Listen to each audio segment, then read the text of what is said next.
이제 다 함께 우리의 뜻과 마음과 정성을 다하여 하나님 앞에 9월 20일 청소년부 예배를 예배드리겠습니다. 사도신경으로 우리의 신앙을 하나님께 고백하겠습니다.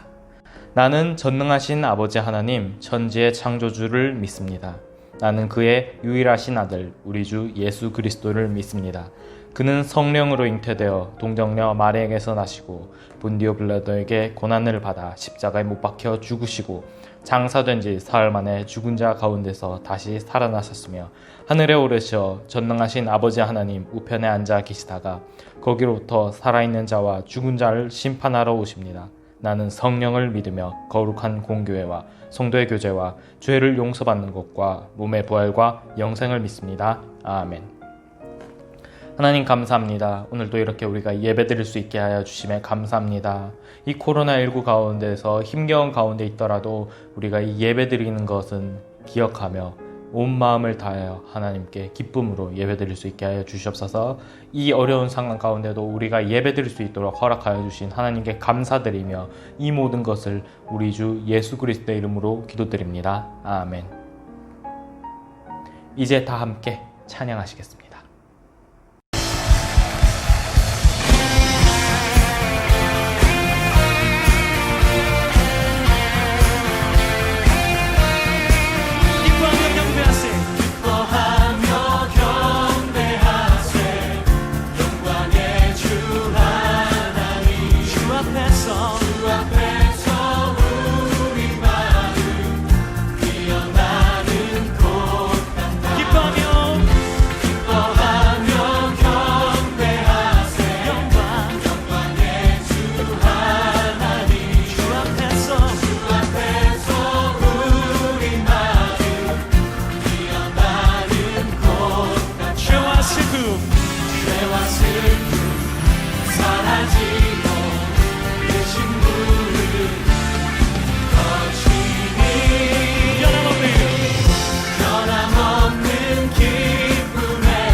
주님 감사합니다. 우리의 예배 가운데서 주님께서 함께해 주심을 믿사오며 주님께로 나아갑니다. 이 예배 가운데 주께서 말씀하여 주시옵소서. 이 예배 가운데 우리가 주님께로 나왔사오니 이 예배 가운데 말씀하시사 그 말씀대로 우리가 살아갈 수 있게 하여 주시옵소서. 그리고 우리 청소년부 위해 기도합니다. 주님, 어려운 시기 가운데 있습니다. 힘겨운 시기 가운데 있습니다.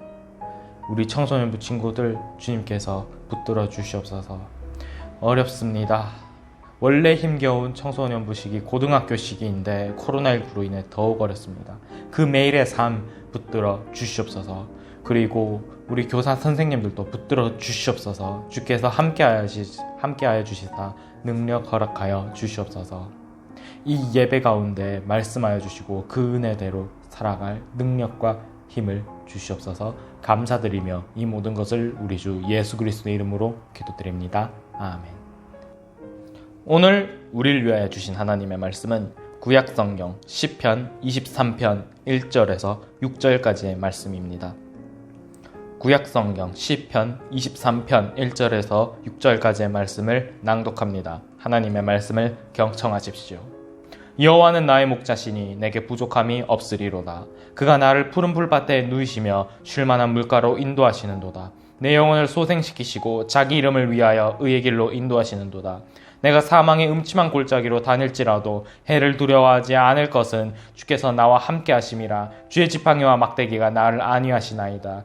주께서 내 원수의 목전에서 내게 상을 차려주시고 기름을 내 머리에 부으셨으니 내 잔이 넘치나이다. 내 평생의 선하심과 인자하심이 반드시 나를 따르리니 내가 여호와의 집에 영원히 살리로다. 아멘. 여러분, 특별히 좋아하시는 성경 구절 있으신가요? 많은 사람들이 자신이 가장 사랑하는 성경 구절, 좋아하는 성경 구절을 카카오톡 상태 메시지나 SNS 등에 올리곤 합니다. 자신을 소개할 때요. 그 본문을 통해서 자기 자신이 바라는 것, 믿는 것, 그런 신앙을 고백하고 삶의 방향을 분명하게 다지고자 합니다. 좌우명처럼 성경 구절을 종종 그렇게 사용하는 경우가 있어요. 여러분들도 성경을 읽어보시면서 자신이 가장 감동받았던 구절, 그렇게 사용해 보시는 것도 좋을 것 같습니다. 그렇게 가장 좋아하는 성경 구절 하나쯤 있는 게 좋긴 해요. 오늘 우리가 함께 살펴볼 본문은 많은 그리스도인들이 가장 사랑해서 가장 많이 사용한 본문, 여호와는 나의 목자다 라고 고백하는 그 본문, 여호와 로이의 하나님을 함께 살펴보고자 합니다. 오늘 우리가 보고 있는 이 본문, 여호와 로이라고 말하는 본문이에요. 실제로 우리에게 알려지기로는 여호와는 나의 목자시니 라는 표현으로 더 유명합니다. 나의 목자 되신 하나님, 여호와 로이. 로이라는 말은 나의 목자라는 의미입니다. 문자 그대로 여호와는 나의 목자시다 라는 의미예요. 결국 하나님이 나의 목자시다라는 말은 하나님과 함께 살아가면서 우리가 어떤 삶을 살아가느냐에 대한 고백이죠. 그래서 시편 23편은 나의 목자 되신 하나님, 나와 함께 하시는 하나님, 나를 인도하시는 하나님에 대한 그런 고백을 말하고 있습니다. 그리고 그 하나님과 함께 살아가면 내 삶은 어떨 것이다를 말하고 있어요. 바로 뒤에 이어서 나옵니다. 내게 부족함이 없으리로다. 시편 23편이 정말 유명한 이유는 아마 이 구절 때문이라고 저는 확신합니다. 여호와는 나의 목자라는 표현, 이와 비슷한 표현, 여호와는 나의 무엇 되신다라는 표현은 성경에 정말 많습니다. 그런데 시편 23편이 그런 구절들보다 유난히 더 유명한 이유, 내가 부족함이 없을 것이다. 하나님 믿으면 내가 밥 굶고 살 일 없겠다. 돈 펑펑 쓰고 내 모든 일이 다 잘 되겠다. 실패하는 일 하나도 없을 것이다. 부족함이 없다고 했으니까. 이렇게 생각하고서 이 구절을 고백하는 것이 아닐까, 저는 그렇게 생각합니다. 실제로 1절, 2절은 유명하지만 3절부터는 좀 많이 유명하지가 않아요. 결국 부족함이 없으리라는 그 말, 내가 복받고 잘 될 것이라는 그 말이 그 말이 듣고 싶기에 여호와 로이의 하나님을 찾게 된단 말입니다.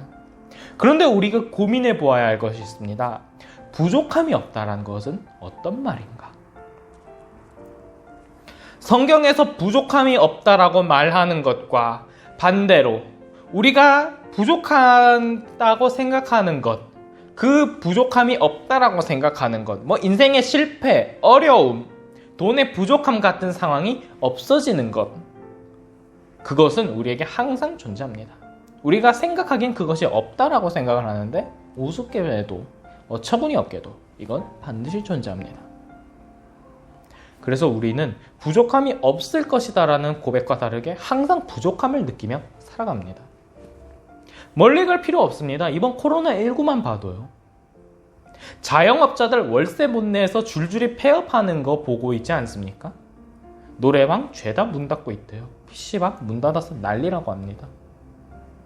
부족함이 없는 삶이겠습니까? 부족한 삶입니다. 또 여러분 상황만 해도 어떻습니까? 올해 고3들 원래 힘든 고3 생활인데 코로나로 인해 줄줄이 꼬였습니다. 전 도대체 이번 수능이 어떻게 치러질지 상상도 잘 안 가요. 수능 연기되는 거 아닐까도 걱정되는 상황입니다. 정말 걱정되는 상황이에요. 정말 쉽지 않은 해를 보내고 있습니다. 우리 모두가 부족함을 경험했다라고 해도 과언이 아닌 해였습니다. 이게 우리만의 경험일까요? 아니에요. 시편 23편은 다윗의 시라고 말합니다. 이 다윗의 시, 다윗이 그의 인생에서 내리막길을 경험했다라고 할 만한 상황, 인생에서 부족함을 경험했다고 할 만한 상황이 얼마나 많습니까? 사울에게 쫓겨서 길거리를 돌아다녔고요. 심지어 자신의 아들인 압살롬에게 쫓기기도 했습니다. 압살롬이 자기 목숨을 노리고 쫓아오는 경우가 발생했습니다. 자기 아들인데 이게 부족함이 없는 상황이겠습니까? 부족하다라고 표현하다 못해 처참한 상황이에요. 이게 잘 되는 삶은 절대 아닙니다. 너무 부족하고 너무 처참하고 너무 괴로운 상황입니다. 그런데 부족함이 없다라고 말한다. 이건 우리가 다시 생각해 보아야 할 상황입니다. 부족함이 없다라고 말하는 것이 그냥 잘 되는 것, 성공하는 것, 복 받는다라고 우리가 생각하는 그 삶이라고 생각한다면은 시편 23편은 다윗 그 자체가 스스로 모순을 지금 말하고 있습니다. 아닙니다. 성공하는 인생이 부족함이 없는 삶은 아닙니다. 그거랑 분명하게 다른 삶입니다. 3절에서 말합니다. 내 영혼을 소생시키신다. 소생시킨다는 것은 죽어가는 것을 다시 살리는 것입니다. 영혼을 소생시키려면 영혼은 반드시 하락하는 지점이 있어야죠. 그래야 다시 상승하는 소생이 있지 않겠습니까? 또한 4절에서 말합니다. 사망의 음침한 골짜기로 다닐지라도. 사망의 음침한 골짜기 누가 가고 싶어 하겠습니까? 그곳은 인생의 저점이라고 우리가 말할 수 있습니다. 바닥을 치는 삶의 시점이라고 말할 수 있습니다. 그곳이 내리막길이 다윗의 입장에서는 사울에게 압살롬에게 쫓길 때 그 상황일 것이며 우리에게는 코로나19와 힘겹게 싸우고 있는 지금일 수 있습니다. 그 상황이 시편 23편도 스스로 말하고 있죠. 그 상황 얼마든지 있을 수 있다. 그렇지만 그 뒤이어 나오는 말들도 보아야겠습니다. 주의 지팡이와 막대기가 나를 안위하신다. 하나님이 나와 함께 하신다. 나를 지키신다. 그렇게 말하고 있어요. 그리고 바닥을 친 내 영혼이 다시금 회복된다. 부족함이 없다라는 것은 이 바닥을 친 내 영혼이 다시 회복된다라는 것을 말합니다. 하나님께서 나를 이끄시는 삶인데 그 삶이 바닥을 칠 수도 있어요. 괴로운 것들이 있을 수 있습니다. 어려운 것들 있을 수 있습니다. 그렇지만 언젠간 그것을 극복할 수 있는 삶이란 것이죠. 인생엔 굴곡들이 있습니다. 인생을 가장 많이 롤러코스터에 비교하잖아요. 오르막길이 있고 내리막길이 있습니다. 이게 당연한 거예요. 성경도 지금 다윗의 시도 그 내리막길을 부정하지 않습니다. 사망의 음침한 골짜기로 갈 수 있습니다. 그렇지만 그 상황에서도 하나님이 지키신다는 것을 고백하고 있는 거죠. 인생을 인도하시는 하나님, 그래서 목자 되신 하나님, 양이란 우리를 인도하시는 하나님을 고백합니다. 그게 여호와 로이의 하나님이라는 겁니다. 내 삶의 일부분에서는 어려운 상황이 있어서 어떡하지? 라는 생각이 들 수 있지만 내 삶의 전체에서는 그것을 극복하고 평화로 나아갈 수 있게 하시는 것, 그게 여호와 로이의 하나님의 은혜인 것입니다. 내 삶의 일부분에서는 부족함이 있을 수 있어요. 그렇지만 내 삶 전체에서는 그 부족함을 채워주신다, 그것을 말하는 것입니다. 내 인생의 내리막길, 어려운 상황이 있어도 결국 언젠가는 하나님이 구원하실 것이라는 그 믿음의 고백이에요. 그 희망의 하나님을 바라보는 것이 여호와 로이의 하나님입니다. 내가 음침한 사망의 골짜기를 가더라도 나에게 희망이 있기 때문에, 하나님이라는 희망이 있기 때문에 나는 나아갈 수 있다는 것입니다. 이 상황에서 부족함이 없다는 것은 인생의 내리막길에서 반드시 필요한 것은 채워주신다는 의미입니다. 당장 오늘 먹을 것이 없어서 굶어 죽을 사람에게는 일용할 양식을 채워주시는 것, 사망의 골짜기를 두려워 떨면서 지나가는 사람에게는 보호하여 주시는 것, 여러분같이 공부하고 있는 사람에게는 지혜를 주시는 것, 오늘 코로나19로 어려워하고 있는 자영업자들에게는 오늘 그래도 견뎌낼 힘을 주시는 것, 어려움을 극복할 희망을 주시는 것, 이게 바로 하나님이 인도하시는 목자 되신다는 그것을 말합니다. 그렇게 부족함이 없다는 것은 우리에게 진짜 필요한 그것을 채워주신다는 것이지, 우리가 없으면 당장 죽고 넘어지는 그러한 것을 채워주신다는 것이지, 필요 이상으로 부어주신다는 것과는 별개의 의미입니다. 이런 하나님의 인도하심은 분명하게 말합니다. 자기 이름을 위하여 의의 길로 인도하신다. 하나님의 이름을 위해, 좀 더 우리가 익숙한 표현으로 말하자면 하나님의 영광과 목적을 위해, 하나님의 뜻을 위해 의의 길로, 공의와 정의의 길로, 평등과 바른 길로 인도하시는 분이라고 말합니다. 성경은 항상 하나님의 뜻을 말할 때 공의와 정의를 말합니다. 이 길은 편한 길이 아니에요. 나에게 항상 좋은 길이 아닙니다. 내가 모든 것을 다 가지고 싶다고 해서 가질 수 있는 것이 아니고요. 내 욕심과 사치를 다 부리고 싶다고 해서 부릴 수 있는 것도 아닙니다. 남을 배려해서 양보해야만 하는 것이고요. 잘못된 방법, 우리 흔히 꼼수라고 말하는 편법들, 그것을 사용할 수 없는 길입니다. 또 잘못을 했으면 그 잘못에 대한 대가를 분명하게 받아야 합니다. 법의 심판을 분명하게 받는 길입니다. 그게 정의 아니겠습니까? 그게 바른 길 아니겠습니까? 그래서 정의는 분명 좋은 것인데 가까이 하기엔 너무나도 무섭습니다. 바로 이 길로 하나님이 우리를 인도하신다는 것입니다. 정치가 등장하게 된 이유를 한정된 자원의 분배라고 말합니다. 이때 가지는 사람과 가지지 못하는 사람이 등장하게 돼요. 왜냐? 자원은 한정되어 있으니까. 우리 알기 쉽게 예를 하나 들어볼게요. 우리가 먹고 살려면 취직을 해야 합니다. 그래서 취직 자리에는 한정되어 있고 사람은 많습니다. 그래서 자연스럽게 경쟁이 발생해요. 그런데 여기서 내가 하나님 믿고 잘 되는 것만 바란다면은 내 인생의 성공 가도를 달리고 있으니까, 내 인생의 성공 가다를 달리고 싶으니까, 하나님 제가 저 회사 가고 싶으니까요, 하나님 제가 저 대학 가고 싶으니까요, 나 붙여주세요 라고 기도한다는 것은 나 대신 다른 사람이 떨어지게 해달라는 것입니다. 이 현실에서, 한정된 자원이 있는 현실에서 나의 성공이란 바꿔 말하면 남의 실패와도 같습니다. 나의 물질적 복이란 허공에서 내 것이 생겨난 것이 아니라 남의 것을 뺏어서 나에게 주는 것입니다. 그래서 내가 배부르면 누군가는 굶어야만 합니다. 내가 부족함이 없다 못해 넘치는 삶, 그래서 성공하는 삶이란 남의 것을 빼앗아야만 성립 가능한 것입니다.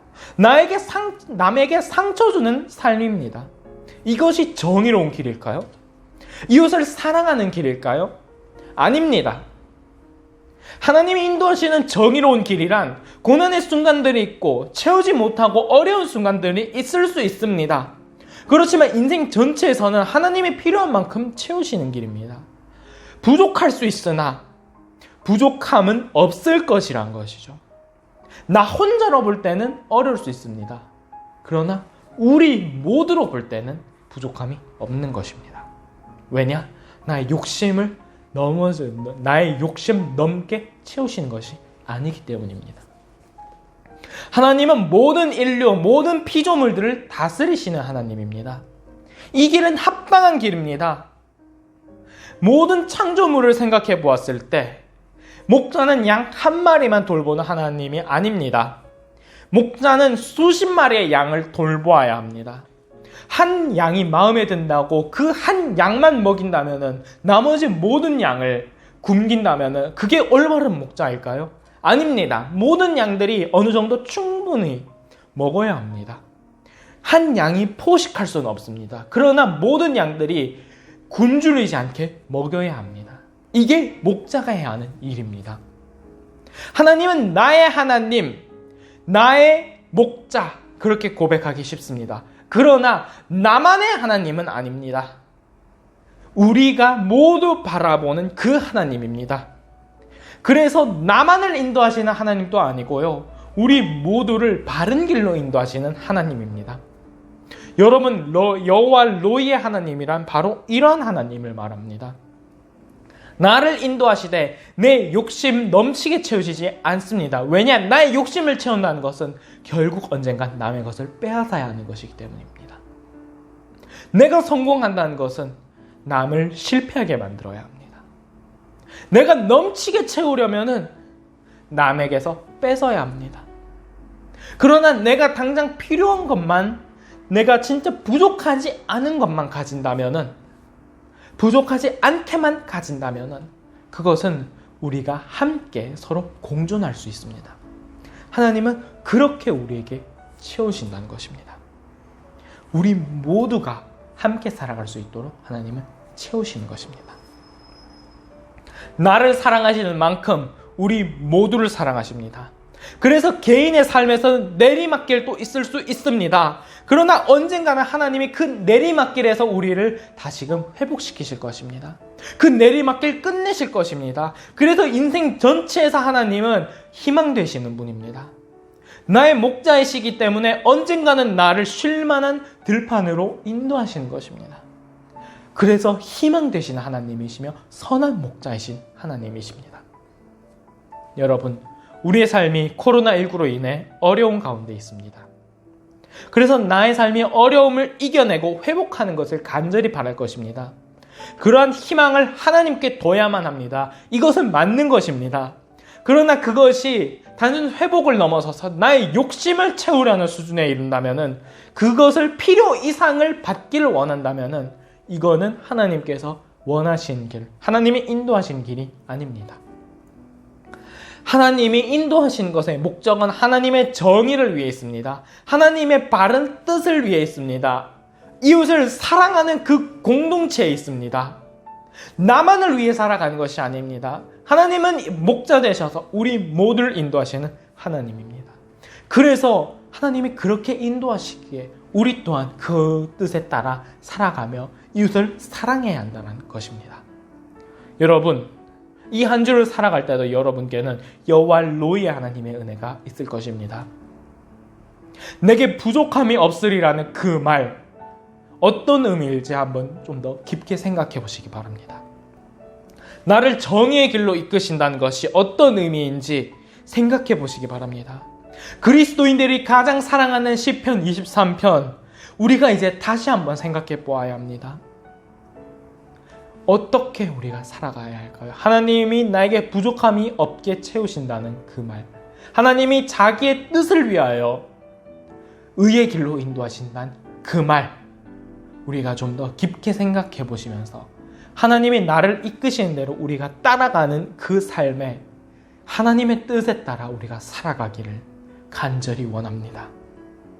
그 시편 23편의 의미를 새롭게 새기면서 나에게 주신 이 어려움을 이겨낼 희망을 기억하면서 감사하는 한 주 되기를, 그런 한 주 살아가는 우리 마중물 예람 공동체 되기를 간절히 기도합니다.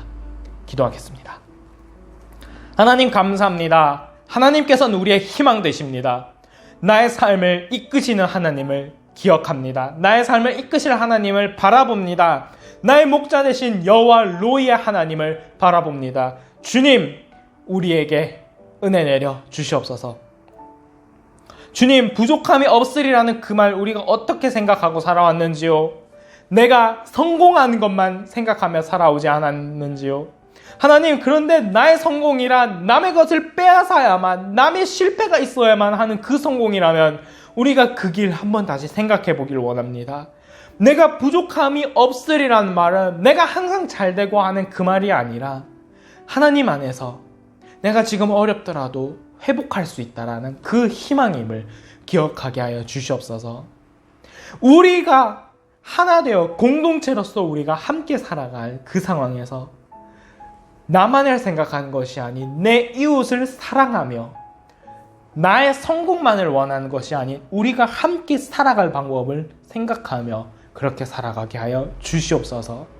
우리에게 그 삶의 방향을 인도하여 주시옵소서. 그리고 그를 통해 마지막까지 우리의 삶의 희망 되시는 하나님을 바라보게 하여 주시옵소서. 그 삶을 기억하며 시편 23편 다시금 생각해보는 한 주 될 수 있도록 주님 역사하여 주시옵소서. 감사드리며 이 모든 것을 우리의 목자 되신 나의 주 예수 그리스도 이름으로 기도드립니다. 아멘. 이제 다 함께 봉헌하시겠습니다.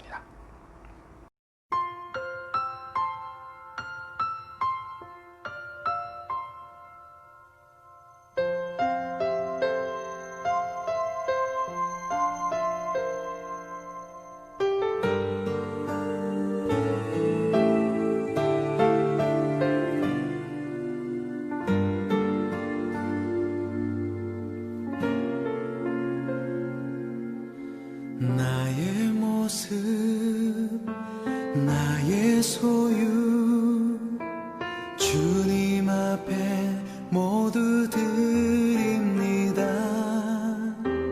모든 아픔, 모든 기쁨, 내 모든 눈물 받아주소서. 나의 생명을 드리니 주 영광 위하여 사용하옵소서.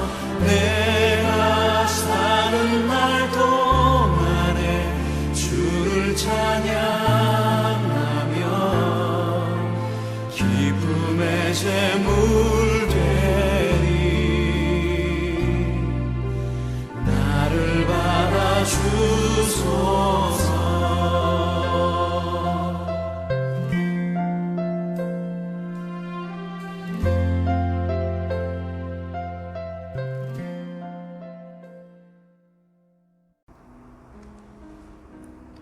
하나님 감사합니다.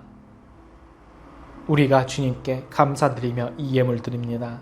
나를 이끄시고 나에게 은혜 베풀어 주신 하나님의 은혜에 감사하며 봉헌드립니다. 주님, 이 예물을 기쁘게 받아 주시옵소서. 그리고 주님, 우리의 삶을 인도하여 주시옵소서. 목자 되셔서 우리가 주의 길로 나아가게 하여 주시옵소서. 하나님의 길, 하나님께서 인도하시는 의의 길, 정의와 공의의 길로 우리의 삶을 인도하여 주시옵소서. 그 길이 내가 마냥 기쁘고 편안한 길은 아니지만은 그 길을 통해서 우리가 함께 살아갈 수 있게 하여 주시옵소서. 그를 위하여 이렇게 드리는 이 예물, 정의와 공의를 세우는 그 장소에 사용되게 하여 주시옵소서. 우리 친구들의 삶 또한 인도하여 주시옵소서.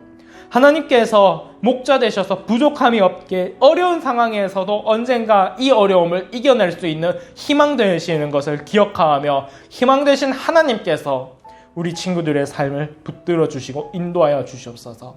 그리고 우리 선생님들께도 함께하여 주시사 이 청소년부, 이 청소년 교회 봉사하고 헌신하는 그 손길에 함께하여 주시옵소서. 마중물 예람교회 위에 그리고 그 각자의 모든 삶 가운데 주께서 인도하시사 회복하는 희망을 더하여 주시옵소서. 감사드리며 이 모든 것을 우리 주 예수 그리스도의 이름으로 기도드립니다. 아멘. 이제 주기도문으로 오늘 예배 마치겠습니다. 하늘에 계신 우리 아버지, 아버지 이름을 거룩하게 하시며 아버지의 나라가 오게 하시며 아버지의 뜻이 하늘에서와 같이 땅에서도 이루어지게 하소서. 오늘 우리에게 일용할 양식을 주시고 우리가 우리에게 잘못한 사람을 용서하여 준 것 같이 우리 죄를 용서하여 주시고 우리를 시험에 빠지지 않게 하시고 악에서 구하소서. 나라와 권능과 영광이 영원히 아버지의 것입니다. 아멘.